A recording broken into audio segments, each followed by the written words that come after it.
Do you remember the days of the prefab, temporary housing, that it often remained a permanent fixture? After World War II in Britain, when the Luftwaffe destroyed so many homes in bombing raids, more than 156,000 prefab homes were built under the orders of Winston Churchill, but since then there hasn't been a great market for them. However, more recently, modular housing has turned the corner to become a viable business, and it already is in other parts of Europe. In Germany, for example, 23% of the country's entire stock is made up of prefabricated houses. UK construction company TopHat, they have the backing of American investment bank Goldman Sachs, is expanding to open a mega factory in the UK next year, with the aim of producing one modular home an hour. And TopHat's Chief Executive Jordan Rosenhaus is ready for the challenge. Good morning, Jordan. Good morning, Karen. You already make... Pleasure to be here. Oh, good to have you here. You already make modular homes, but this mega factory, it's a major expansion for you. Yes, there's a big housing shortage here in the UK. And with the current labor shortages only looking to get worse over time, we need to expand on this solution. Well, prefabs have been around for a long time, but in my day they were cold, drafty affairs from memory. The one we had at school was anyway. So what's changed? Oh, a lot's changed. So in manufacturing, you mentioned post-World War II, manufacturing techniques were different back then. That's why cars are very different now than they were post-World War II as well. Right now, our homes have more airtightness than a house built on site because of precision engineering. So we should have the opposite effect, and that leads to greater energy efficiency as well. What do they look like, Jordan? The construction, looking at them from here, looks very similar to New Zealand homes. You're using wood rather than brick. Yes, we used the timber frame. We use timber for a number of reasons, primarily because of environmental. We can do any kind of design choice that a customer wants. We don't want to limit what a modular home should look like or could look like. So design is at the forefront of what we do. What type of wood are you using?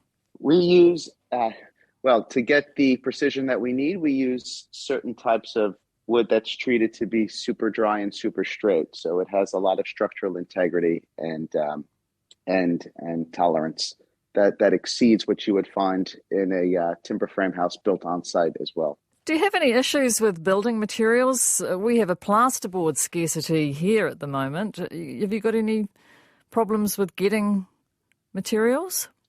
Yeah, coming out of COVID, we've had the similar challenges to what you'd have in other sectors. Just getting materials has been a problem. I would say, though, that it's one of the reasons you need to be a bit more efficient in your processes so that the materials you do get, you don't waste.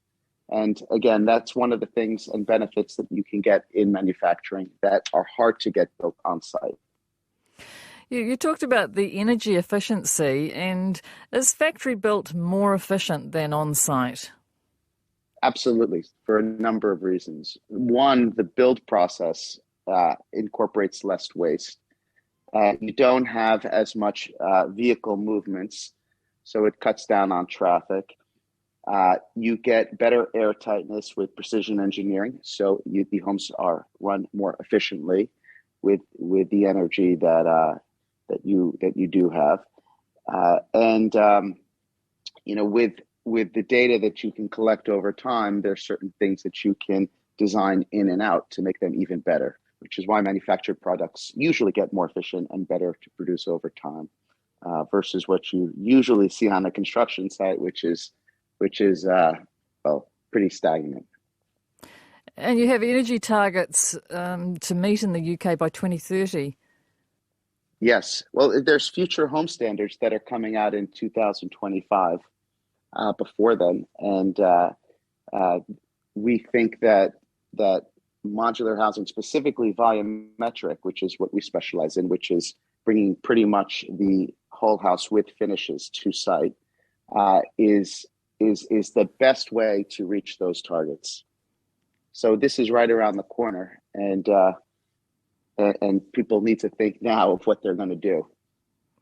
And volumetric, that's when the entire house, it's built off-site and then maybe craned into place? That's right. So when people talk about modular, there's different methodologies. There's bringing in walls and then doing work on site that you, or there's bringing in like a volumetric or a 3D box where the work inside the house is done in a factory. We believe that doing as much work in the factory as you can is the way to go for a number of reasons. And so we focus on pre-manufactured value, which basically means whatever work content can be produced in a factory, we would favor oversight. And quick. How quickly can you get one up? Once it hits the site and the foundation is in, you drop in a biometric house, and within 2 weeks, somebody should be able to live in it.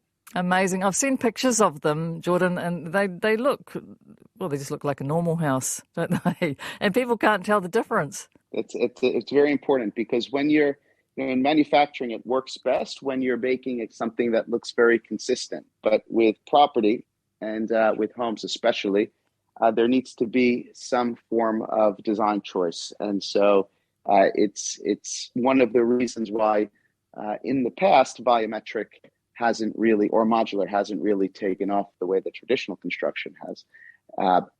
But I think now with the new ways of designing things in a factory, that people will get that choice and the great efficiency you get in manufacturing. So we'll get the best of both worlds.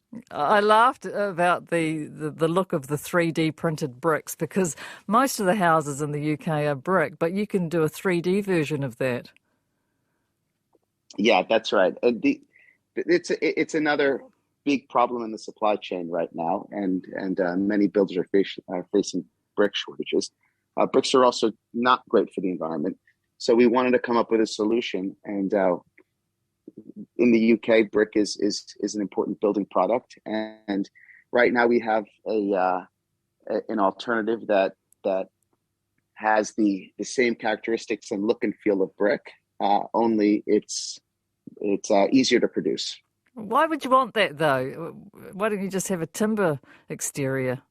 Again, it's about design choice. We can have timber exteriors, but what we want is to be able to hit local vernacular so people can, planning departments can choose what they want in their area. And again, we believe that what we do is manufacture product, and we want people to be able to choose what they want. And so if people want brick, we can provide brick. If people want a timber facade, we can do that as well. If they want stone, that's something we do often. So it all depends on what the customer wants to do. Okay, so our job is to be able to provide it. Yes. So say I wanted to order one. What size can I order? They can come in pretty much whatever size you want. We can do our standard 2, 3, 4, 5 bedrooms that are 2 to 3 stories high. And if you want something bespoke where you want more width or more length, we could do that. It all depends on what you need on the property. And what's the price range? Is it more or less in relation to the average house price in the UK, which I believe is £281,000 at the moment, which in New Zealand dollars, it's close to 550,000 New Zealand dollars. I don't imagine that's London, though, is it? £281,000. Well, a big part of property prices is also the land. But if you take out the construction, our construction process is currently in line, if not less expensive than what you would see from the best builders on site. And over time, that advantage will only increase as we get the benefits of continuous improvement in manufacturing and builders on site continue to face inflationary pressure on wages and shortages. So over time, that gap will increase. How do robotics come into the manufacturing process? So robotics can be used in different ways. I mean, robotics can be used for building the actual structure and then doing some stuff that requires more dexterity on the finishes on the inside. Right now, for the new factory, what we're focused on is an automated line where we could use the labor that we do have to do more of the semi-skilled jobs on finishes, and the robotics can do a lot of the lifting and and the movement of timber. Who's buying them? Who are your customers? Everyone from housing associations, councils, build-to-rent developers, private sale, smaller developers, SMEs, and large house builders. So again, what we try to do is have a product range that fits all aspects of the market. We don't want to just concentrate on one specific. I was trying to work out the maths, and if you produce one modular home an hour, but with the aim of producing 4,000 a year, or do you want to sell 4,000 a year? Is that what the aim is? We would like to sell 4,000 a year. But you can produce one an hour? Oh, yes. In the new factory, we will be able to produce one home an hour. Pretty incredible. You won an award for the 55% reduction of carbon dioxide in your homes compared to traditional masonry, a house that was built in that way. How does that work? How do you save that carbon dioxide? When you look at the build process, a lot of it has to do with the materials that you use. The build methodology, and which incorporates the wastage and vehicle movements to site. And so what we focus on is just all different areas of that chain, and try to reduce wherever we can. So we use more energy efficient materials. We have less waste in the manufacturing process. We have less, vehicle waste of people going back and forth to site. And that's just in the build. Then when you go into operational usage, our homes are, again, more airtight. They are more energy efficient because they're precision engineered. So you cut down on carbon both in the build process itself, but then also in the use and life cycle of the home as people live in it over time. So you get a double win there. Would you live in one? Absolutely. Our homes are structurally have a structural design life that is longer than a normal timber frame or masonry home. So they should definitely stand the test of time. Do you live in one? I don't. I don't live in one, only because we haven't been able to build as many as we've wanted, and I currently live in London, and we're not in this market just yet. Right. So what percentage of the production, Jordan, is labour? It's a good question. So in our current factory, we'll have approximately 200 people that can build about 300 homes a year. This is on one shift. In the next factory, that ratio drops down dramatically by less than half.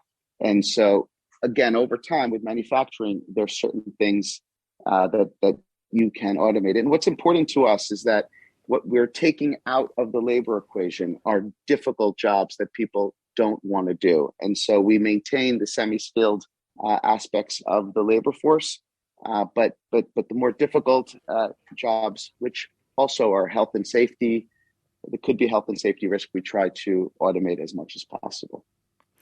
And if I was to order one, and would I get it with carpet and a dishwasher and heat pump, that sort of thing? Double glazing? Yes. So again, these are all choices that you can make. You can get them without carpet, without flooring, and without heat pump. Actually, all of our homes come standard with a heat pump, but these are all extras that can be added on. And we do quite often, in fact, our standard home comes with the heat pump, carpet, flooring, etc. So you would have to actually take it out of your offering if you wanted to. But when they land, they have it all. And so they're pretty excited in Corby for this new factory? You're very excited.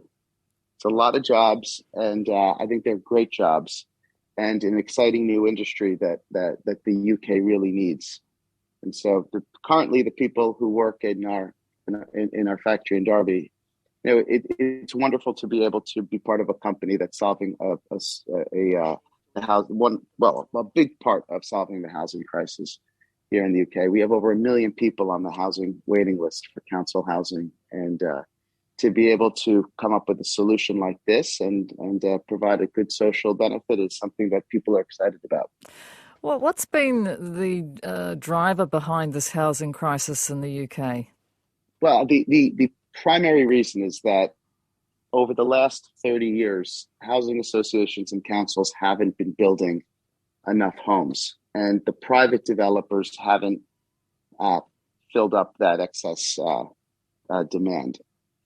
The reason is mostly that you can't build homes on site as fast as you would want, and historically in the UK, it's been a home ownership driven market. So absorption rates are slower in private sale purchasing than they are in, let's say, built to rent or social housing. And so the main companies have focused more on private sale development and less on affordable housing. And if you have a finite amount of labor and you can use it in one area, well, you would use it in the more profitable area. And so there just hasn't been a lot of housing association or council houses built for that reason, It's which funny. is why it's so important. Yeah. It's funny, isn't it? When I think about the UK, I lived there for a very long time. I don't think about any housing being built at all. I don't think I ever recall seeing a house being built at any stage. Yeah. Well, they do build 200,000 homes a year here. The target is 300,000. Again, the labor force just isn't there to reach it. So as more factories pop up and people get into this business, hopefully we'll be able to hit that target. Any plans to export them? Yeah, we are thinking about it, but right now we've got our hands full here in the UK. Yes. Well, thank you very much, Jordan, for joining us and telling us a little bit about the business. I appreciate it. Thanks, Karen.